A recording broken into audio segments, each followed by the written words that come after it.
तेज तूफानी बारिश हो रही थी तो सास और ससुर ने मिलकर मुझे घर से बाहर भगा दिया। मेरा शौहर शहर से बाहर गया हुआ था। मैं बहुत ज्यादा दुखी थी और मेरी आंखों में आंसू बह रहे थे। मैं बस स्टैंड पर खड़ी हुई थी और बस का इंतजार करने लगी तो ये खाली बस मेरे सामने आकर रुकी। मैं बस में सवार हो गई। बस में सिर्फ ड्राइवर और कंडक्टर थे। मैं अकेले इस बस में सवार कर रही थी। बस के ड्राइवर और कंडक्टर मुझे अजीब नजरों से देख रहे थे। मुझे बहुत डर लग रहा था। आधे रास्ते में उन्होंने बस रोक दी और जल्दी जल्दी बस को अंदर से लॉक करने लगे। मैं डरकर बस के दूसरे दरवाजे से भागने ही लगी थी कि जब मेरी नजर शौहर के गुजरती गाड़ी पर पड़ी। मैंने इसे मदद के लिए आवाज देने लगी तो कंडक्टर ने मेरे मुंह पर हाथ रख दिया और दोनों ने मिलकर मेरे वजूद से मेरे कपड़े हटाने लगे। मैं चिल्लाती रही, चीखती रही, मगर इस सुनसान रास्ते पर मेरी सुनने वाला कोई नहीं था। मेरी तो अब जिंदगी ही लुटने वाली थी। अब मैं अपनी मदद के लिए कैसे पुकारती। इन दोनों ने मिलकर मेरे साथ जो कुछ भी किया, ये शर्मनाक किस्सा मैं कैसे सुनाऊं। पहले तो उन्होंने मेरे कपड़े मेरे वजूद से दूर किया और मेरे साथ बारी बारी से सुबह तक मैं तो एक जिंदा लाश की तरह उनके सामने पड़ी हुई थी। ये तो अपनी पूरी हवस मेरे साथ मिटा चुके थे। मेरी तो हालत ही खराब हो गई थी जब इस ड्राइवर ने फिर से मेरे साथ। मैं अपने शौहर के बगल में सहमी खड़ी, दिल में खौफ और अस्तरब लिए सब तमाशा देख रही थी। मेरे ससुर के अल्फाज मेरे दिलो दिमाग पर कोड़े की तरह बरस रहे थे, जैसे वो अपने बेटे से नहीं बल्कि मुझसे नफरत निकाल रहे हों। मेरे शौहर फयाज अपने वालिद के सामने खामोश खड़े, खामोशी से सब सुन रहे थे, जब अचानक मेरे ससुर का हाथ बेरहमी से हवा में लहराता हुआ फयाज के चेहरे पर तमाचे की सूरत में पड़ा। ये मंजर मेरे दिल को चीर के रख गया। फयाज इस तमाचे के सदमे से पीछे को हटे। वो खामोशी से बीवी की तस्वीर बने सवालिया नजरों से अपने वालिदैन को देखते रहे और फिर फयाज ने बेइख्तियार मेरा हाथ पकड़ लिया। चलो सोनिया, मैं बिना कुछ कहे इनके साथ चल दी। हम दोनों जानते थे कि इस घर के दरवाजे हमारे लिए हमेशा के लिए बंद हो रहे हैं। अब मैं मजीद बर्दाश्त नहीं कर सकता। मेरे वालिदैन को मेरी खुशियों से ज्यादा खानदान वालों की बातों की परवाह है। अगर ये घर तुम्हारा नहीं तो अब मेरा भी नहीं। हम दोनों एक दूसरे के लिए काफी हैं। हैरत और अबुलझन में डूबी डूबी मैंने फयाज से पूछा, ये क्या कह रहे हैं आप? क्या वाकई आप अपने माँ बाप को छोड़ देंगे? मेरी आवाज में है बेसाखी यकीनी और हैरत थी। उन्होंने गुस्से से भरे अंदाज में कहा, जो कह रहा हूँ वही करो। ये सुनते ही मैंने अपने दिल को मजबूत किया और इनके साथ दरवाजे की जानिब पड़ने लगी। हमें यूं जाते देखकर इनकी माँ बेचैन हो गई और हिचकिचाहट के साथ बोली, रुक जाओ फयाज, खुदा के वास्ते रुको। वो अपने शौहर की तरफ देखकर इल्तिजा करने लगी, इन्हें रोक ले। आप जानते हैं मैं अपने इकलौते बेटे के बगैर नहीं रह सकती। इनकी आवाज में जुदाई का खौफ वाज़ा था, लेकिन फयाज के वालिद की आंखों में नफरत थी। उन्होंने कड़वे लहजे में जवाब दिया, क्या कह रही हो तुम? जानती भी हो इसने इस लड़की के साथ अपना मुंह काला किया है। अगर इसे रोक लिया तो ये तौक भी इसके साथ हमारे गले में पड़ा रहेगा। इससे बेहतर है कि ये गंद अपने साथ लेकर यहाँ से चला जाए। इनके अल्फाज मुझे मजीद घायल कर रहे थे। फयाज का गुस्सा अब इंतहा पर था। वो बीच कर बोले, बाबा ये मेरी बीवी है, मेरी इज्जत है, कोई गन नहीं है। मैं यहाँ से जा रहा हूँ हमेशा के लिए। जैसे ही हम दोनों गेट के करीब पहुँचे, इनकी माँ ने बेखरारी से अपने शौहर से कहा, वो तो नादान है, नासमझ है, गलती हो गई है इसे, लेकिन आप तो समझदार हैं। कैसे अपने बेटे को खुद से जुदा कर सकते हैं? खुदा के लिए रोक लें इसे, वरना यह हमेशा के लिए चला जाएगा। फयाज के वालिद ने खामोशी से इनकी बात सुनी और फिर बोझल कदमों से आगे बढ़कर फयाज के कंधे पे हाथ रखा। सर्द लहजे में बोले, तुम्हारी नादानी समझकर माफी कर रहा हूँ। उम्मीद है जल्दी ही तुम्हारी अकल ठिकाने आ जाएगी और तुम खुद ही इसे छोड़ दोगे। अब चलो अंदर, कोई तमाशा करने की जरूरत नहीं है। खानदान वाले क्या कहेंगे? फयाज ने अपना कंधा पीछे कर लिया और बड़ी जुर्रत से जवाब दिया, बाबा मैंने कोई गलत काम नहीं किया, मुझ पर कोई इल्जाम न लगाएं। अगर आप हमें इस घर से निकाल भी दें तो मुझे कोई शिकायत नहीं। मेरी मोहब्बत मेरे साथ है। ये सुनते ही इनके वालिद का चेहरा गुस्से से लाल हो गया। हकारत से मेरी तरफ देखते हुए बोले, हर गुनहगार यही कहता है कि मैं बेगुनाह हूँ। खुद को बड़ा पाक समझते हो। देखो तो सही, ये है तुम्हारी मोहब्बत। फयाज की माँ आंखों में आंसू लिए रोती हुई आगे बढ़ी और अपने शौहर को पीछे हटाते हुए बोली, है आप रहने दे, मैं इसे खुद अंदर ले जाती हूँ। वो फयाज के सामने हाथ जोड़कर गिड़गिड़ाने लगी, बेटा अपनी माँ की खातिर ही अंदर चलो, मुझे अपने इकलौते बेटे से जुदा ना करो, ये मेरी दरख्वास्त है, मेरी मोहब्बत है, मेरी ममता है, बस मेरी खातिर रुक जाओ। फयाज का चेहरा गुस्से से सुर्ख था। उन्होंने अपनी वालिदा की जानिब देखते हुए कहा, मैं लानत भेजता हूँ ऐसी छत पर जहाँ मेरे अपने वालिदैन ही मुझे हकारत की नजर से देखते हैं। बेशक मुझे गोली मार दें, लेकिन जो काम हमें दोनों ने मिलकर किया है इसका जिम्मेदार आप सिर्फ मेरी बीवी को न ठहराएं। हमने निकाह किया है, एक पाक रिश्ते में जुड़े हैं और बाबा हैं कि हम पर कीचड़ उछालते जा रहे हैं। यह सुनकर इनकी माँ जो आंसुओं से लबरेज आंखों के साथ खड़ी थी रोते हुए बोली, कौन है जो मेरे बेटे से छत का साया छीन ले? तुम चलो मेरे साथ। मेरे बेटे, तुम्हारी खातिर सब कुछ कबूल है, मुझे बाकी बातें बाद में देखेंगे, जब दिमाग ठंडा हो जाएगा। फिलहाल अंदर चलो। माँ की मिन्नत समाजा से फयाज का गुस्सा कम हो गया था और वो घर के अंदर चले आए थे। परेशान और सहमी हुई इनके साथ खड़ी थी। मुझे अपने आप में बहुत शर्मिंदगी महसूस हो रही थी। ना फयाज मुझसे अपने वालिदैन की मर्जी के बिना शादी करते और ना ये सब होता। मेरी सास ने मुझसे कोई बात नहीं की थी। वो अमले दौर पर मुझे नजरअंदाज कैसे फयाज कामिला ठंडा करने में मगन थी। कुछ देर बाद वो चली गई तो फयाज मुझे लेकर अपने कमरे में आ गया था। आज मेरी सुहागरात थी, ऐसी सुहागरात जिसका कभी मैंने तस्वुर भी ना किया था। ना कभी ये सोचा था कि अपने शादी की पहली रात ही मुझे इस कदर शर्मिंदगी और जलालत उठाना पड़ेगी। हम दोनों ही थके हुए और भूखे थे, लेकिन किसी ने हमें खाने का भी ना पूछा था। मेरी भूख तो वैसे ही उड़ चुकी थी। यही हाल फयाज का था। रात के 11 बजे का वक्त था। हम अपने बिस्तर पर लेटे सोने की तैयारी कर रहे थे कि अचानक गेट के बाहर शोर और गल सुनाई देने लगा, जैसे कोई हुजूम हमारे दरवाजे पर जमा हो गया हो। हम सब घबराकर अपने कमरों से बाहर निकले और देखा कि गेट के बाहर लोगों का सैलाब आमिर आया था। मेरी समझ में नहीं आ रहा था कि इस वक्त गाँव के लोग यूं अचानक क्यों जमा हो गए हैं। मेरे ससुर ने हालात की संगीनी को समझते हुए फौरी तौर पर पुलिस को कॉल कर दी। शुक्र है पुलिस गेट खुलने से पहले ही पहुंच चुके थे। गेट के बाहर हमारे गांव के लोग जमा थे। इनमें मेरे रिश्तेदार और चाचा वगैरह भी शामिल थे। वो फयाज पर मुझे बहकाने का इल्जाम लगा रहे थे कि वो इनकी लड़के को बहका कर ले आया है। ऐसा लग रहा था कि जैसे वो हमारे खून के प्यासे बन गए हों। मैं जानती थी कि मेरे घर वालों को जल्द ही इस बात का इल्म हो जाएगा कि मैं फयाज के साथ भागी थी, लेकिन इन्हें इतनी जल्दी पता चल जाएगा इस बात का मुझे अंदाजा न था। लगता था कि इन्हें मेरे गायब होने के फौरन बाद ही पता चल गया था। मैं भी फयाज के साथ गाँव से अचानक ही चली आई थी और मुझे गाँव के बहुत से लोगों ने इसके साथ देखा था। शायद यही वजह थी कि मेरे रिश्तेदारों को इल्म हो गया था और वो फौरन ही मेरे पीछे चले आए थे। मेरे ससुर ने इन्हें और फयाज के निकाह के बारे में बता दिया था, लेकिन इनके चीखने चिल्लाने से ये जाहिर हो रहा था कि इन्हें हमारी शादी कबूल नहीं थी। पुलिस ने हुजूम को काबू में कर लिया और हमें नुकसान पहुंचाने से रोक दिया। मैंने पुलिस के सामने अपना बयान दिया कि मैं अपनी मर्जी से फयाज के साथ आई हूं और हमने निकाह किया है। मेरी बात सुनकर मेरे रिश्तेदारों के चेहरे गुस्से से लाल हो गए और इनकी नजरें ऐसी लग रही थी जैसे वो मुझे खा जाएंगे। मुझे हालात के संगीनी का अब अंदाजा हुआ था। फयाज मेरी मोहब्बत थे और ये सिलसिला कोई 1-2 दिन पर आना ना था, बल्कि कई सालों पर मोहित था। हमारी मोहब्बत सोहनी महनवाल से कम ना थी। जितना फयाज मुझे चाहते थे मैं इनसे ज्यादा इन्हें चाहती, मगर जालिम समाज हमारी मोहब्बत में बड़ी रुकावट थी। मैं गाँव के कमहार की बेटी थी, जबकि फयाज गाँव के वाहिद स्कूल के मास्टर का बेटा था। वो यहाँ का रिहायशी न था, बल्कि इसके अब्बा की इस गाँव के स्कूल में ट्रांसफर हुई तो वो अपने वालिद के साथ यहाँ चला आया था। इसने मुझे पहली बार अब्बा के हमरा मिट्टी की चीजें बेचते देखा था। इस वक्त हम दोनों ही नौ उम्र थे, ताहम फयाज मुझसे कुछ साल बड़ा था। मैं देखने में खूबसूरत और भोली भाली थी। वाह, ये मिट्टी का अजीम शाहकार आपने बनाए हैं। वो हैरत से बोले तो मैंने इस बात में सर हिला दिया। ये मेरी ही मेहनत है, आप खरीदेंगे?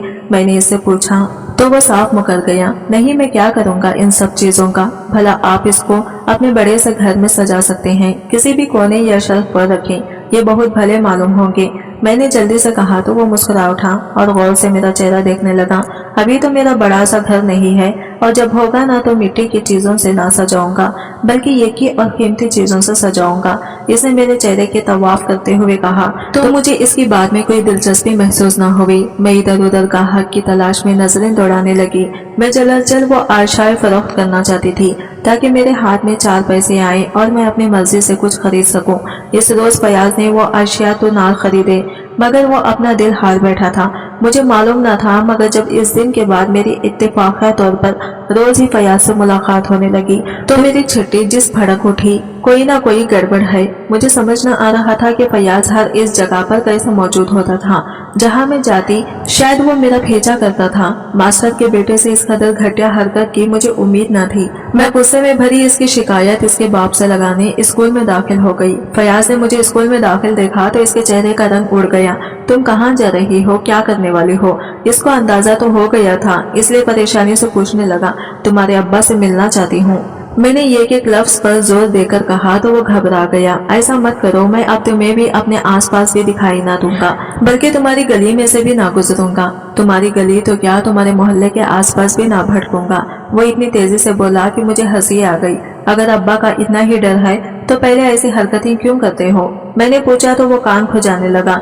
बस किया करो, मैं ऐसा वैसा लड़का नहीं हूँ, तुम मुझे गलत मत समझो। मैंने कभी किसी लड़के का पीछा नहीं किया, वो तो तुम मुझे पसंद आ गई हो इसलिए तुम्हारे पीछे आने लगा था। इसने साफ इकरार किया तो मेरी आंखें हैरत से फैल गई। मुझ में ऐसा क्या ऐसा खास था कि मैं इसे पसंद आ रही थी? मैंने अभी मैट्रिक का इम्तिहान पास किया था, जबकि वो शायद किसी कॉलेज में पढ़ रहा था। हमारा गांव ज्यादा पसमानदा न था। हमारे गांव में कॉलेज भी खुल चुका था, लड़कियां भी कॉलेज में पढ़ने जाया करती थी।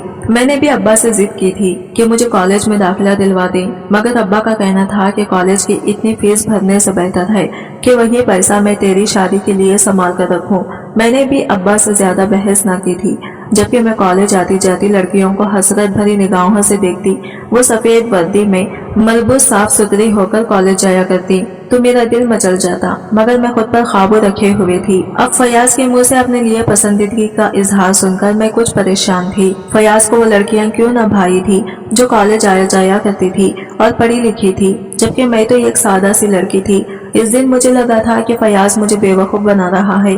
पता नहीं वो मुझसे क्या चाहता था, या शायद वो सिर्फ मेरे साथ वक्त गुजारी करना चाहता था। मुझे फयाज की मोहब्बत पर यकीन तो न आया था, मगर अपने बारे में इसके मुंह से मोहब्बत का इजहार मुझे पुराना लगा था। बाद में भी वो मेरे पीछे पड़ा रहा तो रफ्ता रफ्ता मैं खुद भी इसकी मोहब्बत में मुब्तला हो गई। अब्बा ने ना जाने क्यों कुछ अरसे बाद मुझे कॉलेज में दाखिला लेने की इजाजत दे दी तो मेरी खुशी का कोई ठिकाना न था।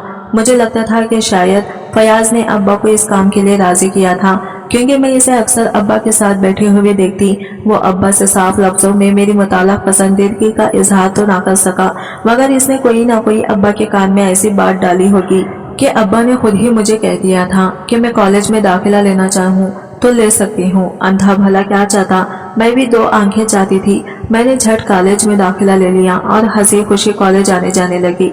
फयाज के वालिद का ट्रांसफर शहर गया तो वो अपने अब्बा के साथ वापस लौट गया।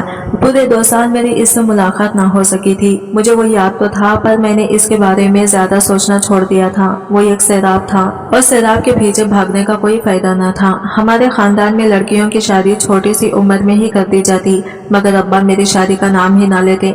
हमारे खानदान में लड़कियों को पढ़ाने का रिवाज भी ना था। खानदान के लोग अब्बा का मजाक उड़ाते कि खदीर ने शायद अपनी बेटी को डॉक्टर नहीं बनाना है, मगर अब्बा को तो जैसे परवाह ही ना थी। मैंने एफए का इम्तिहान पास कर लिया था। तभी एक दिन फयाज अब्बा से मिलने चला आया तो इसकी अमानत है। अब्बा ने फयाज को बाहों में भरकर कहा तो मैं हैरान रह गई। वो अब्बा से इस सिलसिले में पहले ही बात करके गया था और अब्बा को भी इसके एक लफ्ज पर यकीन था। इस दिन के बाद से मुझे फयाज की मोहब्बत पर यकीन आ गया, क्योंकि इसने मुझसे पहले अब्बा से अपनी मोहब्बत का इकरार किया था। मैं भी इसकी मोहब्बत में मुब्तला हो गई। मेरी मोहब्बत वक्त के साथ परवान चढ़ती रही। इसने मुझसे इजहार मोहब्बत किया तो मुझे फौरन यकीन आ गया। अब तो हम इस स्टेज पर पहुंच गए थे कि इसे अपने मुंह से इकरार करने की जरूरत ही ना थी। मैं पहले ही जानती थी कि वो अपने दिल में मेरी तस्वीर बसा चुका था। जब अब्बा को कोई एतराज न था तो भला मुझे क्या एतराज हो सकता था।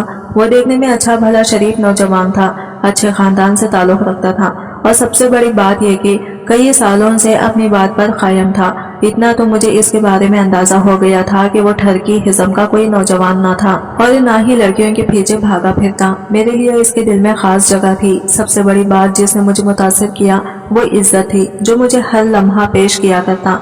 मेरी अब्बा भले से कमहार थे, पर वो रोशन दिल और दिमाग के मालिक थे। अगर लड़का अपनी मर्जी से इनकी बेटी से शादी करना चाहता था तो इनको इस बात पर कोई एतराज न था, मगर अब्बा ने शर्त वही रखी थी कि तुम अपने माँ बाप को ले आता तो मैं रिश्ता कबूल कर लूंगा और अपनी बेटी तुम्हें सौंप दूंगा। अब्बा की बात सुनकर फयाज कुछ चुप सा रह गया था। इसके अब्बा एक स्कूल में उस्ताद थे। वो काफी सख्त तबीयत के मालिक थे। मैं भी बचपन में इसी स्कूल में पढ़ती रही थी। क्योंकि 5वीं क्लास तक इस स्कूल में लड़के और लड़कियां दोनों ही मौजूद थे और 5वीं के बाद स्कूल अलग अलग होता था। मुझे बाखूबी अंदाजा था कि फयाज के अब्बा का शादी के लिए मानना मुश्किल था, मगर फयाज इनको मनाने की जदोजहद में लगा हुआ था। 2 साल मजीद गुजर गए थे। इन 2 सालों के दौरान फयाज वक्ता फौक्ता चक्कर लगाता रहा था, मगर वो अपने माँ बाप को ना मना पाया था। ताहम वो फिर भी पर उम्मीद थे। रास्ते कठिन है, पर मंजिल का सोचता हूँ तो हिम्मत नहीं टूटती मेरी। वो अब्बा के सामने कहा करता तो मैं इसकी हिम्मत बनने का अज़म करती।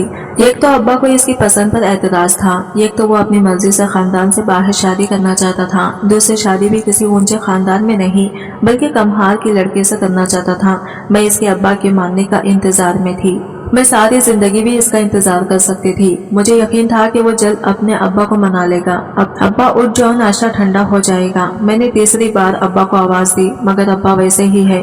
रात अब्बा की तबीयत खराब थी, इसलिए वो नींद की दवा खाकर सोए थे, वरना तो वो मुझसे भी पहले उठ जाया करते थे। अब्बा के वजूद में कोई जिंच ना देखकर मैं अब्बा के करीब चली आई और अब्बा को झिंझोड़ डाला, मगर अब्बा के वजूद में कोई हरकत ना थी। मेरा दिल जोर से धड़क उठा था। अब्बा मेरी आंखें दर्द से जबकि दिलो गम से फटने के करीब था। मैं ये सोचना भी ना चाहती थी कि अब्बा चल बसे थे। अब्बा उठ जाओ। आंसू मेरी आंखों से खुद ब खुद बह निकले। मैंने बेदर्दी से आंसू पोंछ डाले। कुछ नहीं हुआ, मेरे अब्बा को अभी उठ जाएंगे। मैंने खुद को तसल्ली दी।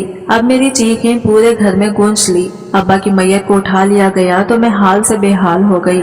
रो रो कर मेरी आंखें सूज गई थी। अब्बा मुझे इतनी जल्दी क्यों छोड़ गए? मुझे यकीन ना हो रहा था। मेरा फयाज से कोई राबिता ना था जो मैं इसे इतला पहुंचा देती। मेरी माँ का इंतकाल बहुत पहले हो गया था, जबकि अब अब्बा भी चल बसे थे। मैं घर में अकेली ना रह सकती थी। रिश्तेदारों में से किसी को मेरे पास रुकना पड़ा। वक्त गुजरने का पता न चला और अब्बा का 40वां आ पहुंचा। देखो, यहाँ आकर रहना हमारे लिए मुश्किल है। अभी तो हम सब बारी बारी रात रुक रहे थे। तुम्हें हम में से किसी के घर जाकर रहना होगा। मेरी ढई रानी मेरे घर चलेगी। चाचा ने प्यार से पूछा तो मैं रोती हुई इनके कंधे से जा लगी थी। मैं चाचा के घर चली आई थी। अपने बाप का घर छोड़ना किस कदर मुश्किल था मुझे अंदाजा हो गया था। फयाज अभी तक न आया था, मगर वो जैसे ही आता तो इसे कहीं ना कहीं से खबर मिल जाती कि मेरी रिहाइश कहाँ थी। फयाज मजीद कुछ दिन गुजरने के बाद आया था। मैं इसके सामने से किए बैठी थी। चाचा भी साथ मौजूद थे। ऐसे में मैं फयाज से क्या बात करती? वो भी चुप साधे अफसोस से बैठा था। वो कुछ देर में उठकर चल दिया तो मैं भी किसी बहाने से इसके पीछे घर से निकल आई। मुझे पूरी उम्मीद थी कि वो मुझसे बात करना चाहता था और अभी वो मेरे इंतजार में बाहर मौजूद होगा। वो मुझे कुछ दूरी पर मिल गया। मेरे रिश्तेदार मुझे रुखसत करने का सोच रहे हैं। इन्हें लगता है कि मेरे गम का दूर करने का यही एक तरीका है। वैसे भी इनके मुताबिक अब्बा ने मेरी शादी में काफी ताखीर कर दी और न अब तक मैं अपने घर के बाल बच्चों वाली होती तो यूं दिल न रही हो। मैंने अपने रिश्तेदारों के फरामदात फयाज तक पहुंचाए तो वो अफसोस से सर हिलाने लगा। तो तुम निकाह करो मेरे साथ और मेरे साथ चलो। इसकी बात सुनकर मैं चौंक गई। ऐसे यूं अचानक मेरे अम्मा अब्बा बिल्कुल राजी नहीं। मैंने इन्हें मनाने भी बहुत कोशिश की, मगर वो मानकर ना दिए। इनसे मजीद बात करना बेकार है और तुम्हारे रिश्तेदार भी इस बात पर यकीनन राजी ना होंगे कि माँ बाप के बगैर एक अकेले लड़के को लड़की दे दी जाए। इसकी सोच ठीक थी। इन्हें यह एतराज भी होगा कि फयाज हमारे खानदान का ना था। मुझे जिंदगी फयाज के साथ गुजारनी थी। अब्बा खुद मेरा हाथ इसके हाथ में देना चाहते थे। फिर मुझे मजीद इंतजार करने की क्या जरूरत थी? मैं इसके साथ निकाह पर राजी हो गई और इसके साथ चली आई। फयाज मुझसे निकाह करके सबसे पहले मुझे अपने घर लाया था, मगर इसके अम्मा अब्बा दोनों को ही एतराज था कि फयाज ने कैसे यह गरीब लड़की से इनकी मर्जी के बिना शादी कर ली जो इनके लायक नहीं थी। उन्होंने मेरे किरदार के बारे में भी बहुत सी घटिया बातें की। मैं शर्मिंदगी के मारे इस बाप के अल्फाज सुन रही थी। फयाज मेरे साथ मुखल्लिस थे, मुझे इस बात पर कोई शक न था, मगर मेरी वजह से वो अपने माँ बाप की नजर में जलील होकर रह गया था। इसके अब्बा ने इसी वक्त फैसला सुना दिया था कि फयाज के लिए इस घर में कोई जगह नहीं। अगर वो इस घर में रहना चाहता है तो इसे मुझे छोड़ना होगा, मगर फयाज ये मानने को तैयार न था। वो मुझे किसी कीमत पर नहीं छोड़ना चाहता था। इसकी माँ ने जबरदस्ती फयाज को घर से जाने से रोक लिया था, लेकिन मेरे सास ससुर ने मुझे दिल से कबूल न किया था। सिर्फ फयाज की खातिर अपने घर में बर्दाश्त किया था। इनकी जिंदगी में मेरी कोई अहमियत न थी। ससुर तो मेरी शक्ल भी देखना पसंद न करते थे, न मेरे हाथ का बिना कुछ खाते थे। वो मुझे हर पल जलील करते और नीचा दिखाते, मगर वो मेरे बड़े थे, मेरे शौहर के माँ बाप थे, मेरे लिए भी माँ बाप का दर्जा रखते थे। लिहाजा मैंने अपने होठ सी लिए थे। میں نے इनको भी कोई जवाब न दिया। फयाज ने इनकी मर्जी के खिलाफ मुझसे निकाह किया। इनका दिल दुखा हुआ था, इसलिए मैं समझती थी कि वो हक बेजानिब थे। मुझे यकीन था कि एक दिन मेरी खिदमत और मोहब्बत से मैं इनके दिल में अपनी जगह बनाने में कामयाब हो जाऊंगी, लेकिन इनके दिल में कुछ और ही चल रहा था। मुझे नहीं मालूम था कि वो फयाज को मुझसे बदगुमान करने के लिए कोई साजिश रचाने वाले थे। इस दिन मौसम शाम से ही खराब था। घर से मुल्हाका एक बाग था जिसमें काफी घने दरख्त थे, चूंकि ये एक सरकारी इलाका था जिसमें मेरे ससुर को रिहाइश मिली हुई थी, इसलिए इस इलाके में घर दूर दूर वाक़या थी और आबादी भी इतनी ज्यादा न थी। फयाज की मौजूदगी में वो खिड़की हमेशा खुली रहती, वहां से कमरे में ताज़ा और ठंडी हवा आती। मगर फयाज अपने किसी काम से शहर से बाहर गए हुए थे। मैंने वो खिड़की पूरी तरह बंद कर दी थी और पर्दा भी फैला दिया था। फिर भी मुझे ऐसा महसूस हो रहा था कि कोई खिड़की पर मुसलसल दस्तक दे रहा हो। दरअसल तेज बारिश शुरू हो चुकी थी। मैं जानती थी कि बारिश के थेड़े खिड़की पर पड़ने से आवाज पैदा कर रहे थे, फिर भी मुझे डर लग रहा था। तूफानी बारिश, बादलों की गड़गड़ाहट और बिजली की चमक मुझे हमेशा खौफ में मुब्तला कर देती थी। मैं उठकर कमरे से बाहर चली आई। मेरे सास ससुर सामने पर आमेदे में ही मौजूद बरसती बारिश को देख रहे थे। मैं इनके करीब बैठ गई। मेरे ससुर ने काट खाने वाली नजरों से मुझे देखा और सास को कहने लगे, इसको बोलो अपने कमरे में जाए। मेरे सामने आकर कैसे बैठ गई है, कोई शर्म हया है इसमें? मेरे ससुर ने चिंगारती हुई आवाज सुनकर मेरी सास ने फौरन मुझे कमरे में जाने का हुक्म सुनाया था। मुझे डर लग रहा है, अंकल मुझे कुछ देर यहाँ बैठ लेने दे, मैंने मिन्नत भरे अंदाज में कहा तो मेरे ससुर गुस्से से भड़क उठे। किस कदर बेगैरत और ढीठ है, हम तेरी शक्ल भी देखना नहीं चाहते, चल निकल यहाँ से। उन्होंने लपक कर मेरी कलाई पकड़ी और मुझे घसीटते हुए मेरे कमरे की तरफ छोड़ दिए। मैंने अपनी कलाई छुड़वाने की कोशिश की, मगर इनकी गिरफ्त मजबूत थी। वो एकदम अचानक रुके। बल्कि तुम इस घर से निकलो, तुम्हारा हमारे बेटे के बगैर इस घर में क्या काम, जब वो आएगा तो तुम आना, तब तक जाओ यहाँ से। मेरे ससुर मुझे घसीटते हुए बैरूनी दरवाजे की जानिब पड़े। नहीं, मुझे छोड़ दें, मैं इनकी मिन्नत करती रह गई। मेरी सास आगे बढ़ी, ये आप क्या कर रहे हैं? फयाज को क्या जवाब देंगे? हम वो परेशानी से बोले, इसको कहना कि भाग गई किसी के साथ, जैसे इसके साथ भाग कर आई थी। मेरे ससुर ने कहा तो सास ने भी इस बात में सर हिला दिया। हाँ ठीक है, निकाल दे बाहर इसको, मनहूस हमारे सरों पर मुसल्लित होकर बैठ गई है।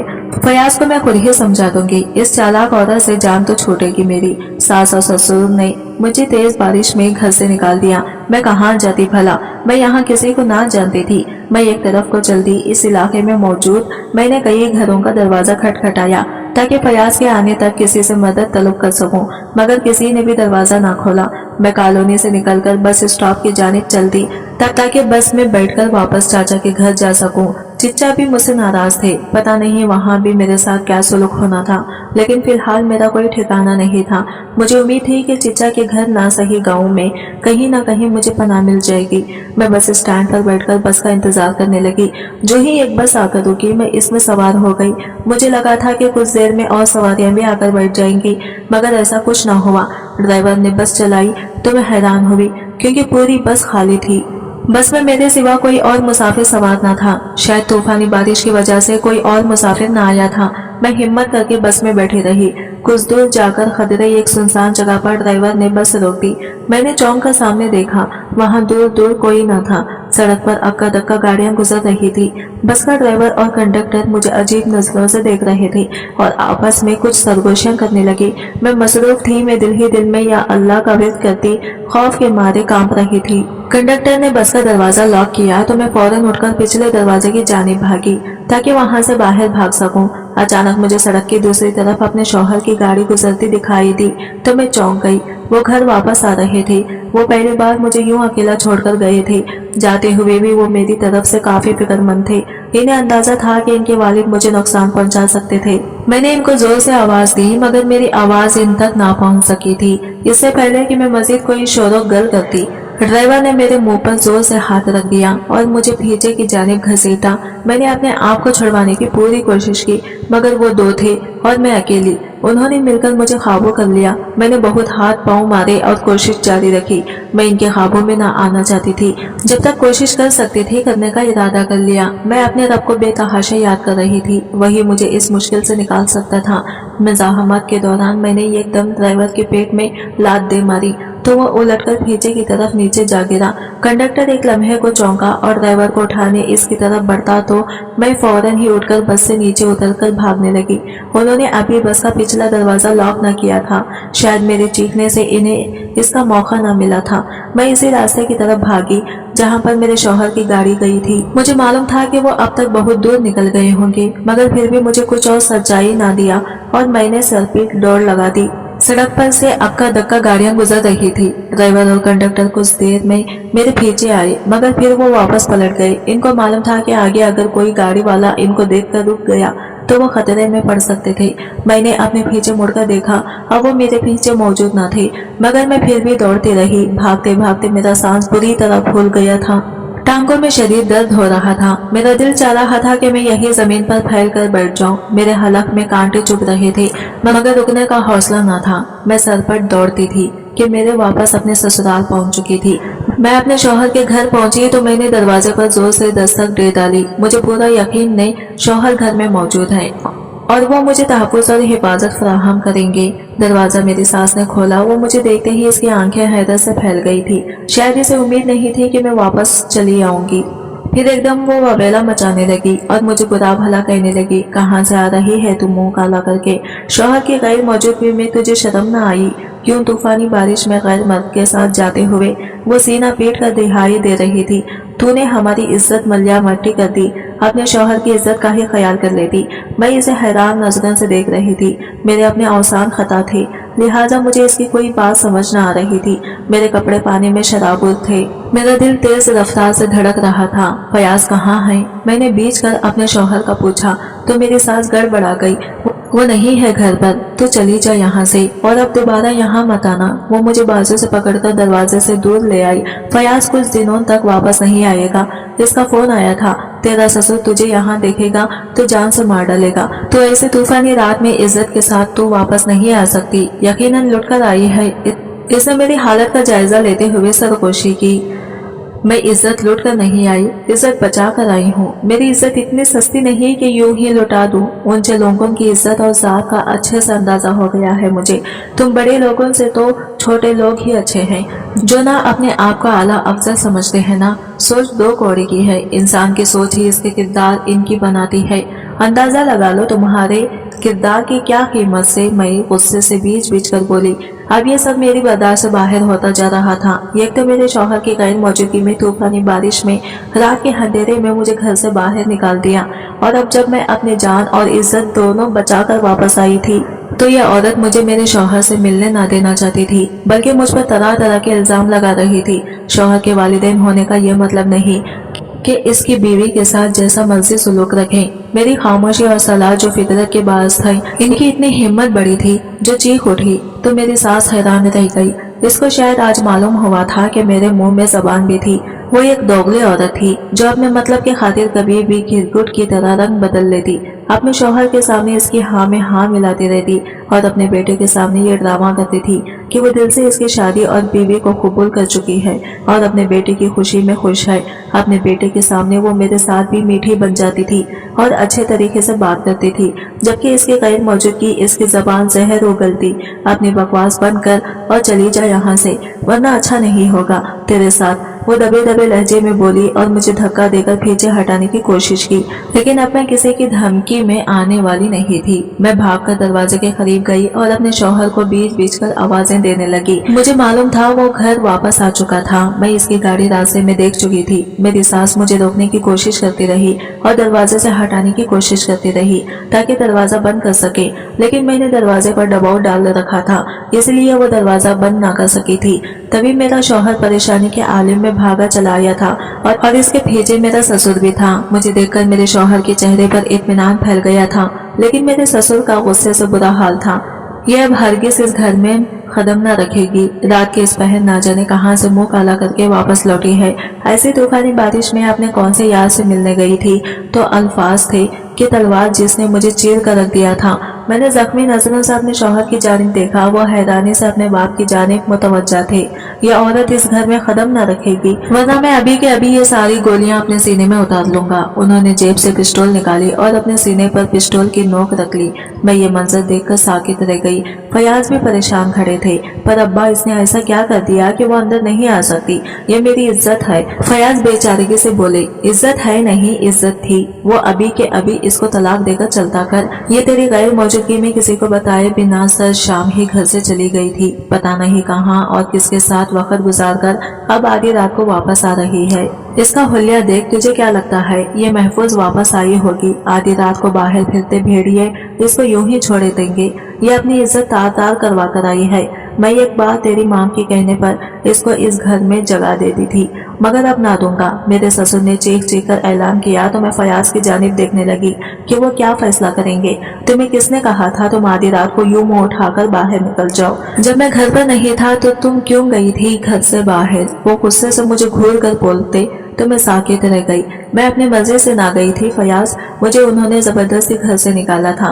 मैंने अफसोस के साथ वजाहत दी, मुझे नहीं मालूम था कि मुझे अपने शौहर को भी अपनी पाकीज़गी का यूं यकीन दिलाना पड़ेगा। देखो सोनिया, मैंने अपने माँ बाप के खिलाफ जाकर तुम्हें अपनाया और अपने घर में जगह दी। तुम्हें कम से कम इतना तो ख्याल करना चाहिए कि तुम अपनी मनमर्जियां कम करो और मेरे माँ बाप का हुक्म बजा ला। मैं अब किस किस को यकीन दिलाता रहूंगा कि तुम्हारा दामन पाक है, जबकि मेरे माँ बाप को ही यकीन नहीं। फयाज के अल्फाज मुझ पर बिजली बनकर गिरे थे। सुबह की रोशनी फैल चुकी थी। बेहतर होगा कि तुम मेरे साथ चलो, मैं तुम्हें तुम्हारे गांव छोड़ाता हूँ। तुम्हारा फैसला भी मैं जल्द ही कर दूंगा। फयाज ने आगे बढ़कर मेरा हाथ थामा और घसीटते हुए गाड़ी की जानिब बढ़े। छोड़े मेरा हाथ, मैं खुद ही चली जाऊंगी। मैं जो दम साधे इनके अल्फाज सुन और तेवर देख रही थी। इनका हाथ लगते ही बिदक कर पीछे हटी। मुझे आपकी मदद की जरूरत नहीं, मुझे जहाँ जाना होगा मैं खुद ही चली जाऊंगी। मैंने एक नजर अपने सास ससुर के चेहरे पर डाली। इनके चेहरों पर मुस्कुराहट में साफ देख सकती थी। बिला आखिर मेरे शौहर के माँ बाप जीत गए थे और मैं हार गई थी। फयाज को अपने माँ बाप की बात पर ही भरोसा हुआ था, मुझ पर एतबार न था। मैं रोते हुए वहां से पलट आई। गली की टुकर मुड़ते हुए मैंने पलट कर देखा, मेरा शौहर अपने माँ बाप सीमेंट दरवाजा बंद करके अंदर जा चुका था। मैं किसके पास वापस जाती? गांव वाले मुझे भी कबूल ना करते। मेरे रिश्तेदार तो पहले ही मेरे खिलाफ थे। इनको लगता था कि मेरे बाप ने मेरी शादी की उम्र गुजारती थी और मुझे तालीम दिलवाकर गलती की थी। इन जबकि मैंने निकाह भी अपनी मर्जी से इनसे छुपकर गैर खानदान में किया था, तो वो मजीद मेरे खिलाफ उठ खड़े हुए थे। वो शायद इस बार मुझे जान से ही मार देते। मेरा भरी दुनिया में कोई ना था। मैं किसके पास जाती? काश मेरे माँ बाप जिंदा होते तो आज मैं यूं जलील खबर न हो रही होती। मैं रोती हुई आगे बढ़ रही थी। मुझे अपने ठिकाने का कोई इल्म न था। मुझे फयाज से ऐसी उम्मीद बिल्कुल ना थी। इसका मेरा कई सालों का साथ था, फिर भी इसने मुझ पर एतबार ना किया था। एक झटके में ही सब खत्म कर दिया। शायद इसको मेरे वजूद बोझ लगने लगा और खुद भी मुझसे जान छुड़वाना चाहता था। मेरे हक में कौन बोल सकता था?